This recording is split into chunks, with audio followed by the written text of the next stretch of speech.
Bonsoir et merci de nous rejoindre pour ce nouveau journal dont voici les titres. L'approche contractuelle, le ministre de la Santé imprime les marques aux populations d'Atapamé après celle de Blita. Il était question pour le professeur Moustapha Mijiawa d'éclairer la lanterne des populations sur les réformes prévues par le gouvernement dans les formations sanitaires pour leur bonne gestion. C'est pour améliorer l'accessibilité de toutes les couches sociales aux services de santé de qualité. De nouveaux chantiers sont ouverts pour le développement communautaire grâce au PUDC. Les sites qui doivent abriter les infrastructures de base à Atapamé viennent d'être réceptionnés par les entreprises en charge des travaux. Et puis, le coup d'envoi de la deuxième édition des joutes verbales francophones est donné à Lomé, une compétition destinée aux jeunes Togolais issus de différentes universités et écoles de la place. C'est pour tester leur art oratoire et leur connaissance de manière générale. Voilà pour les titres. Réforme de gestion des structures sanitaires publiques, l'approche contractuelle présentée aux acteurs concernés. C'est une nouvelle approche de gestion des structures publiques de santé au Togo et toutes les composantes de la société sont associées. C'est pour améliorer l'accessibilité de toutes les couches sociales aux services de santé de qualité à travers une utilisation optimale des ressources disponibles. Elle est basée sur la complémentarité des efforts entre le secteur public et privé. Sa mise en œuvre ne signifie ni désengagement de l'État de ses responsabilités. Augustin Kossi, Pierre Sousoupo pour l'étape d'Atapamé. La mise en œuvre de l'approche contractuelle dans les hôpitaux publics au Togo nécessite une démarche consensuelle et inclusive. Au centre hospitalier régional d'Atapamé, le ministre Mijiawa est venu toucher du doigt les réalités avant d'inviter les différents acteurs à accompagner le processus pour corriger les maux dont souffre le système sanitaire togolais. Des maux qui, ici, ont pour nom le non-respect des règles qui régissent l'exercice du métier, la rupture abusive des stocks et fuite des recettes. Un tableau quelque peu reluisant et qui exige une nouvelle méthode de gestion. Nous savons que cette méthode va amener beaucoup de rigueur. Ça va injecter dans la gestion des outils qui vont nous permettre de cerner un peu tout ce que nous engageons comme recettes. Et ça va nous permettre aussi d'élargir le plateau des investissements en relevant le plateau technique. Donc tout ça, ça va au profit de la santé de nos populations. Plus on travaille, plus les gens y vont. L'État injecte de l'argent. Ce n'est pas qu'à terme qu'il y ait des profits, mais c'est pour que les effets escomptés soient atteints.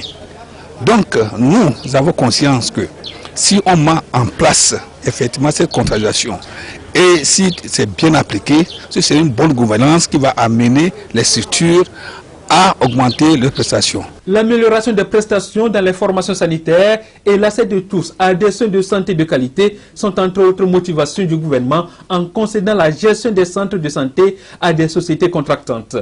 La ligne affectée au secteur, par exemple, pour 2017, représente 10% du budget national. L'État compte investir davantage pour plus de résultats via la contractualité. Lorsque vous prenez notre système de santé, vous constatez facilement qu'il y a un fossé entre les ressources injectées et les résultats. Et le fossé est notamment marqué par la population qui se plaint des prestations observées dans les structures de soins. Partant de ce constat et donc de ce fossé, le chef de l'État a dit qu'il s'agit avant tout d'un problème de gestion et qu'il faut régler le problème de gestion. Et c'est dans cette perspective qu'il nous a demandé de mettre en œuvre l'approche contractuelle. C'est-à-dire que nous signons un contrat avec une société spécialisée dans la gestion qui va nous aider à la mise en place d'outils d'une gestion orthodoxe. La phase pilote va durer 3 à 12 mois et concerne le CH Sylvanus Olympe de Lomé, le district sanitaire de Blita et le CH d'Atapamé. Puis, le système sera progressivement étendu aux autres structures sanitaires. L'expertise de l'ONG française Entraide Médicale Internationale et de la société belge Memisa est sollicité avec des résultats escomptés. Des journées santé, travail, environnement et recherche ont été tenues à l'université de Kara, placées sous le thème stratégie de prévention des pathologies respiratoires en milieu de travail. Ces journées ont été conduites par l'association pour la promotion de la santé des travailleurs en partenariat avec celle franco-togolaise de médecine du travail. Nestor Mouzo pour plus de précision.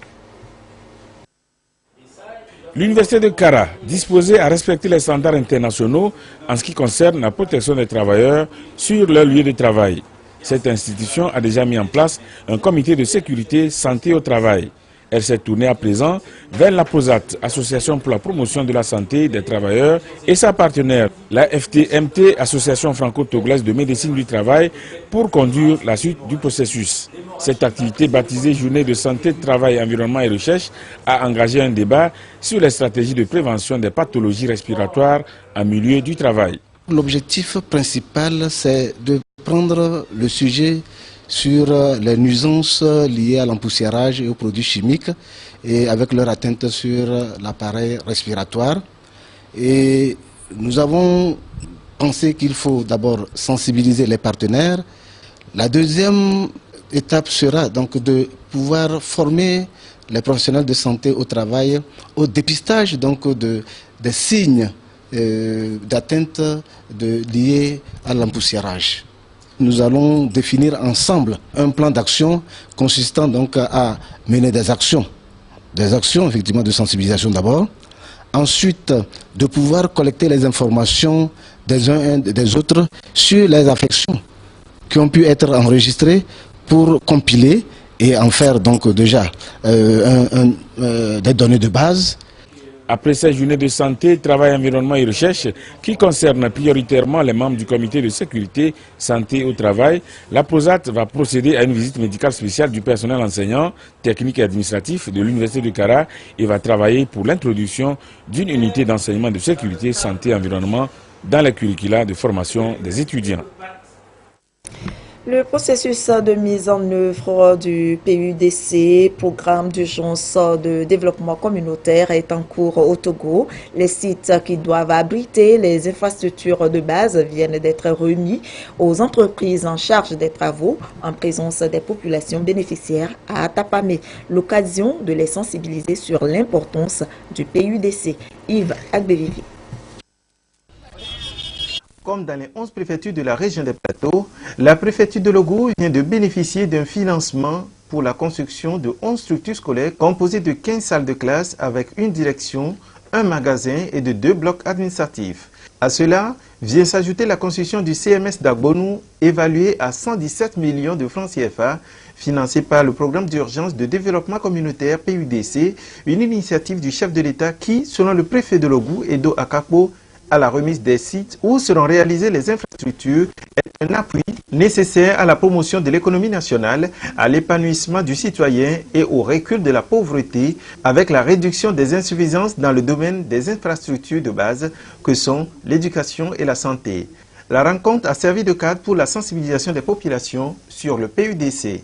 La présentation a porté sur le PUDC, ses objectifs, les contextes dans lesquels il a été élaboré, les attentes du gouvernement, la raison pour laquelle le gouvernement a choisi de confier le programme, la gestion du programme au PNUD, le programme des Nations Unies pour le développement, et la manière dont le PNUD est en train de gérer ce programme de façon efficace, rapide, transparente et de qualité. Très satisfait, nous attendons, c'est que maintenant nous sommes informés. S'il y a des demandes à faire, nous savons à qui nous adresser et comment les procéder pour avoir ces programmes d'urgence-là. C'est en juin 2016 que le chef de l'État, Félix Zinania Singbe, a lancé le programme d'urgence de développement communautaire, PUDC, à Mandjouri. À Atapamé, les autorités administratives, locales et traditionnelles des 12 préfectures de la région des Plateaux ont été informées des structures dont leur localité est bénéficiaire. La route nationale numéro 21, c'est celle qui quitte le carrefour Piaille qui passe par Sarakawa et Pessidé pour déboucher sur Kanté. Cette voie connaît des travaux en vue de son bitumage. 2 ans déjà que le chantier a été ouvert. À quel niveau sont les travaux? Nestor Mouzou est allé sur le terrain. Voyons ce qu'il en est exactement. Les bulldozers, les pelles mécaniques, les camions grues et autres engins sont entrés en action sur ce chantier en décembre 2014. La route nationale numéro 21 subit des travaux d'aménagement. Le gouvernement a entrepris le bitumage de cette route de 65 km qui va du carrefour Pia à Kanté, passant par Sarakawa, Pessidé et Kadjala. Les travaux d'exécution ont été confiés à l'entreprise Ebomaf qui est à près de 70% de sa mission contre 28% lors de la visite du ministre des Infrastructures mi-avril 2007. Pour que ces travaux s'exécutent dans les meilleures conditions, l'entreprise Ebomaf n'a pas lésiné sur les moyens pour nous mettre à disposition une forte brigade de matériel pour le terrassement et pour la réalisation des ouvrages aussi. Quand vous faites le rapport, on a 65 km de voies et on a fait 42,5 de terrassement. On est dans le délai. Nous avons à réaliser donc 65 km de route qui se composent d'une couche de remblai latéritique et ensuite d'une couche de fondation de 20 cm, d'une couche de base de 20 cm liée au ciment et d'un revêtement bitumineux de 5 cm.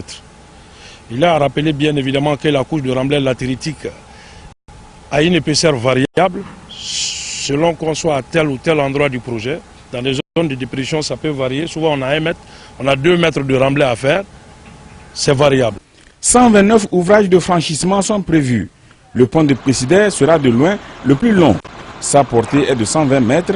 Cet ouvrage concentre actuellement toutes les attentions des acteurs du chantier. Nous avons un pont à poutre à réaliser. Un pont à poutre qui se compose de 2 culées et ensuite on a 4 fils de piles à réaliser. Chacune des fils est composée de 3 piles essentiellement, des piles qui sont circulaires et ont un diamètre de 1 mètre. Ces piles sont surmontées par des éléments horizontaux qu'on appelle chevettes qui vont supporter les poutres qui à leur tour vont supporter le tablier du pont. Ce pont à lui seul va consommer 2 857 millions de francs CFA sur une somme de 59 74 millions destinés à l'ensemble des travaux, toutes taxes comprises. Travaux financés par l'État togolais sur ses fonds propres. Toujours sur les routes, les agents des services de péage au Togo sensibilisés pour une meilleure prestation de services. Ces derniers sont appelés à faire preuve de courtoisie et de conscience professionnelle. Une initiative de la Société autonome de financement de l'entretien routier. Nestor Mouzou. La route du développement passe par le développement de la route. Et ce développement de la route nécessite de gros moyens financiers. Pour trouver les moyens de construire et d'entretenir les routes, les usagers sont mis à contribution à travers les systèmes des péages. Au Togo, la gestion de ces péages est assurée par la Société autonome de financement de l'entretien routier. Afin d'offrir un service de qualité au niveau des péages, la SAFER a fait former ses agents. À Alédio, à Défalé et dans les autres postes de péage, la formation a été sanctionnée par la délivrance des attestations aux participants.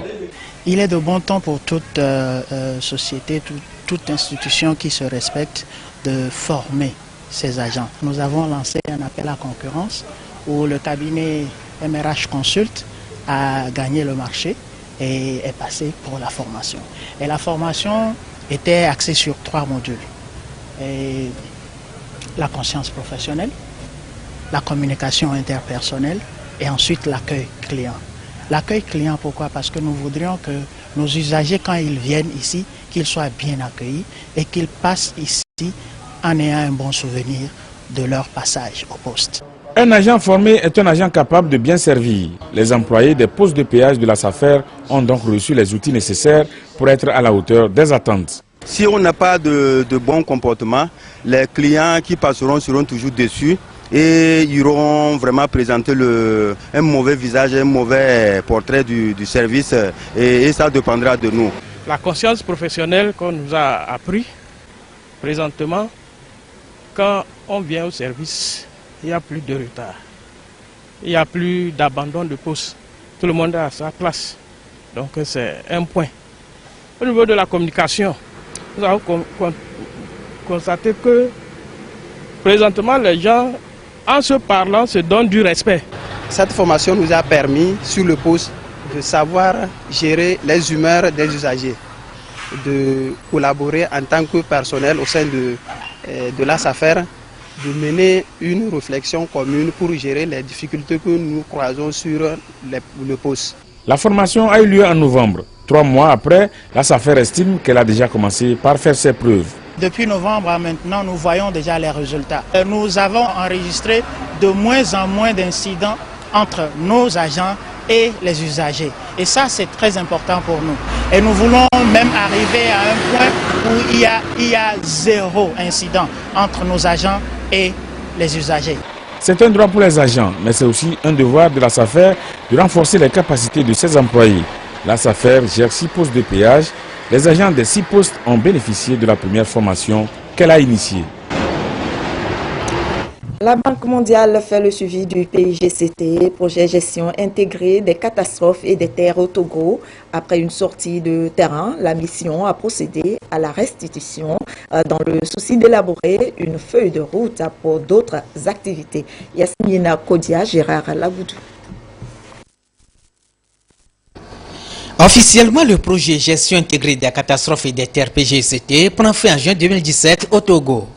Cette 7e mission de suivi du PGCT a permis de relever les acquis et d'élaborer des orientations pour leur pérennisation. Les résultats issus des différents travaux de cette 7e mission ont été restitués au ministre en charge de l'Environnement par une délégation de la Banque mondiale. Et chaque 6 mois, on fait des missions de suivi. Et moi, j'ai la chance d'être au Togo ici et de pouvoir aller de temps en temps sur le terrain et voir comment est-ce que les activités se déroulent. Quand nous faisons une mission comme ça, c'est tous les collègues spécialistes dans chaque thématique qui arrivent. Et ce que la mission a ajouté, c'est que par rapport au niveau des mesures de sauvegarde environnementale, la mission a constaté que le gouvernement, à travers son appui et le projet, avec son appui aux communautés, le projet, je veux dire la coordination du projet, avec son appui aux communautés, aux projets, ils ont pu intégrer systématiquement la prise en compte des aspects environnementaux dans l'exécution de tous les sous-projets. Et les populations ont vraiment accueilli avec beaucoup d'intérêt des activités qui visent, comme je dis, à améliorer leurs conditions de vie, à créer des activités pour générer des revenus. Et c'était une réunion pour voir aussi quelle pourrait être une continuation de telle activité, soit au niveau du ministère, soit dans le cadre de nouvelles collaborations et autres. Rien n'a été arrêté proprement dit, mais nous partons avec ce message comme quoi cette collaboration a été fructueuse et qu'il faudrait explorer les moyens de renouveler cette expérience, soit avec la banque, soit avec le gouvernement ou même avec d'autres partenaires. Financé à hauteur de près de 17 millions de dollars américains, le projet PGCT a permis depuis 2013 de renforcer les actions du gouvernement togolais en matière de la réduction des risques et catastrophes, de la gestion durable des terres et de la lutte contre les effets liés au changement climatique. Au-delà des appuis institutionnels aux différents ministères impliqués, 107 projets communautaires ont été réalisés au profit des populations. La femme, première éducatrice de la société, s'intéresse à la culture de la paix.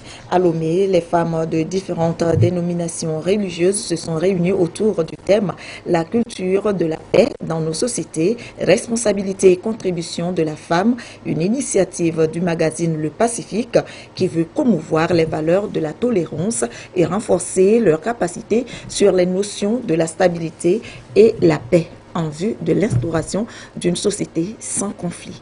Yasmine Kodia, Clarisse Atikle.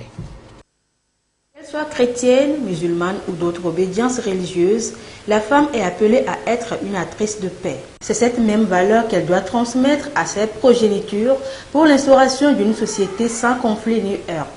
Ce rôle, elle doit se l'approprier et c'est ce à quoi s'attelle ce forum des femmes pour la culture de la paix, où l'accent est mis sur l'éducation que la femme doit donner aux enfants.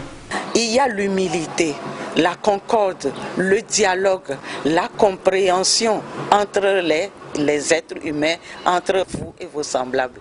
C'est ce soubassement-là, le respect de l'autre, la valeur de l'humilité, de la vérité, de l'honnêteté, du travail que la femme doit apprendre à tout être humain quand la vie naît chez elle. Le magazine Le Pacifique, dont le credo est la promotion de la culture de la paix, a initié cet espace d'échange et de réflexion pour édifier les femmes sur la culture de la paix dans nos sociétés, responsabilité et contribution de la femme. Éduquer une femme, c'est éduquer une nation et que la femme joue un rôle très important dans le foyer, dans la famille et dans nos sociétés. Aujourd'hui, nous avons voulu associer les femmes là pour transmettre ce message aux enfants, à leurs enfants, à la nation et dans le monde entier. À l'heure où les défis sécuritaires deviennent de plus en plus énormes, où le terrorisme, l'intolérance et les conflits armés sont légion, le cercle familial est le lieu par excellence pour garantir et consolider la paix. Et c'est la femme qui jouera le rôle majeur. Une centaine d'agents conducteurs de la CET ont suivi une formation de 2 semaines sur la prévention routière et l'entretien des véhicules automobiles. Une rencontre donc organisée par le Fonds national d'apprentissage, de formation et de perfectionnement professionnel, FNAF-PP, en collaboration avec le cabinet Auto-École Adonai. C'est pour réduire les accidents de la circulation, la consommation excessive du carburant et les défaillances du matériel automobile. Dodo Waré et Patrice Bouko. Les responsables de la compagnie énergie électrique du Togo veulent de la formation continue un axe essentiel de renforcement des compétences du personnel de cette structure. La cible privilégiée, les agents conducteurs. Pendant une semaine, ils ont été recyclés sur la prévention routière, la maintenance des engins, ceci afin de leur permettre d'amoindrir les risques d'accident. Vous savez qu'un homme au volant est un risque pour lui-même et pour tous ceux qui sont dans la rue. Donc nous voulons qu'on prenne soin des biens de la CET que sont les véhicules et que la vie de ceux qui conduisent nous importe. Si les propriétaires des véhicules sont en mesure de bien gérer certaines notions techniques, ils pourront finalement, quand on leur donne un véhicule, gérer le véhicule comme si c'était leur propriété privée. Une phase théorique et pratique saluée par les bénéficiaires qui apprécient cette initiative des responsables de la CET. Ça change beaucoup les comportements, ça booste les comportements et ça nous apprend à ne pas conduire et faire des conduites agressives. Ça nous permet de faire des conduites économiques. Pour les responsables de la CET, la formation continue est indispensable dans la recherche d'un bon résultat à travers la prestation de services du personnel. Une formation rendue possible grâce à l'appui financier du Fonds national d'apprentissage, de formation et de perfectionnement professionnel FNAF-PP. Épilogue ce vendredi de la session de formation des chefs de division de l'Office togolais des recettes OTR. Elle a porté sur le développement du civisme fiscal au Togo, ce qui a permis aux participants de se familiariser davantage avec les différentes facettes du civisme fiscal afin de pouvoir les transmettre aux contribuables. Lucas Yves Agbevivi. Les chefs de division et de service de l'Office togolais des recettes OTR s'approprient les stratégies à même de leur permettre d'amener les contribuables à payer volontairement leurs taxes et impôts. Après 10 jours d'échanges et de travaux pratiques, ils sont désormais outillés pour offrir des services de qualité aux contribuables et mobiliser plus de recettes au profit de l'État. Il s'agit en fait de faire en sorte que le citoyen accepte l'impôt. Il s'agit de lui donner les arguments nécessaires, de lui faire savoir, comprendre ce que nous faisons avec l'impôt, ce que l'État fait avec l'impôt, quelles sont les réalités pour lesquelles le citoyen doit être contraint de payer l'impôt, parce que, comme vous le savez, aucun citoyen ne doit rester à l'écart de l'impôt, parce que l'État n'a pas de l'argent quelque part où puiser. Et c'est, pour le dire ainsi de façon brève, les efforts de tous les citoyens qui permettent à l'État d'avoir des ressources nécessaires pour développer le pays. S'acquitter de ces taxes et impôts relève d'un devoir civique. devoir que le TR entend inculquer aux contribuables à travers des séances de sensibilisation. La mission, c'est d'aller améliorer les relations entre les contribuables et nous. Deuxième mission, offrir de meilleurs services. Parce que les contribuables qui viennent payer, ils ne voient pas tout de suite la contrepartie. Donc il faudrait que nous leur facilitons les choses. Donc il faut que la facilitation soit le maître mot de ce qu'ils vont faire. Et ensuite, leur indiquer la voie à suivre en matière de respect des obligations. Le citoyen qui est au courant de ces droits et obligations peut facilement remplir ses obligations fiscales. Les impôts et taxes collectés par l'Office togolais des recettes permettent au pays d'accroître son assiette fiscale et de mieux répondre aux besoins des populations. C'est parti pour la deuxième édition de Joute verbale francophone, un événement placé sous le thème « Une jeunesse citoyenne et prise de paix et de liberté pour le développement durable ». 12 universités et écoles d'enseignement supérieur du Togo y prennent part. Les joutes verbales francophones servent de lieu à l'art oratoire et de débat sur la bonne gouvernance et de développement durable. Gérard Lagoudou. Sur les 12 écoles et universités retenues pour la deuxième édition du championnat des joutes verbales francophones, 8 ont jeté leurs forces dans la bataille ce samedi.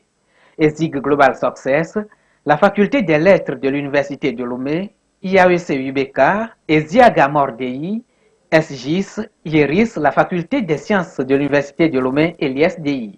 Une vitrine de promotion de la langue française à travers l'art oratoire où pendant plusieurs minutes, deux formations adversaires s'affrontent dans un débat contradictoire sur différents sujets liés à la paix, à la non-violence, à la liberté et bien d'autres thématiques sociales. Une initiative de l'association Jeunesse Unie pour une nouvelle Afrique qui entend donc renforcer les compétences des jeunes en les amenant à prendre des responsabilités, à respecter les valeurs sociales et éthiques, à cultiver l'esprit d'équipe et à adopter des comportements du vivre ensemble.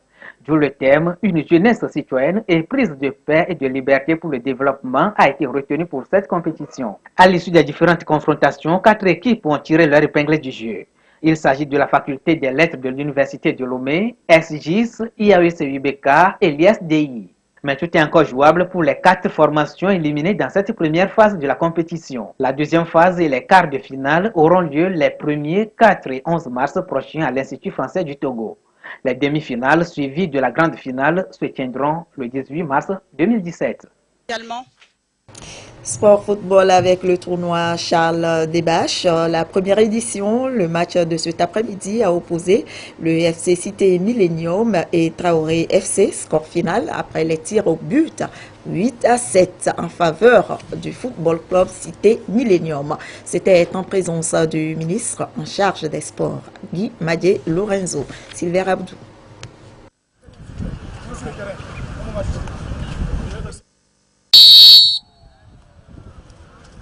Faire du football un vecteur de cohésion sociale, c'est bien la dynamique impulsée à cette première édition de ce tournoi dénommé Charles Debache.